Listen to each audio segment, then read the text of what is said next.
رخ کرتے ہیں ڈیرہ غازی خان کچاں۔ عبدالمجید سنجرانی کی رپورٹ کے مطابق وزیر اعلیٰ پنجاب سردار عثمان احمد خان نے ڈیرہ غازی خان ڈویژن میں پرائز کنٹرول کے معاملات کی نگرانی کے لیے معاون خصوصی MPA سردار خرم خان لیگاری کو ذمہ داری سونپ دی ہے۔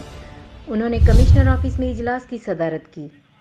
کمشنر لیاقت علی چھٹو اور ڈپٹی کمشنر سمیت متعلقہ افسران موجود تھے۔ معاون خصوصی برائے پرائز کنٹرول سردار خرم خان لیگاری نے کہا کہ وزیر اعلیٰ پنجاب سردار عثمان احمد خان بزدار کی ہدایت پر ڈیرہ غازی خان ڈویژن میں کھاد اور اشیاء خوردنوش کی سرکاری نرخ پر دستیابی یقینی بنانے کے لیے تمام ممکنہ وسائل استعمال میں لائے جائیں۔ کھاد کے سیل پوائنٹس پر ریکارڈ مرتب کیا جائے۔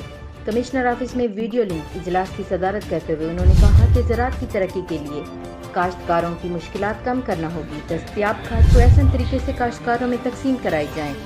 کمشنر لیاقت علی چھٹا نے کہا کہ کھاد کی شفاف فراہمی کے لیے یونین کونسل سطح پر سیل پوائنٹس قائم کیے گئے ہیں۔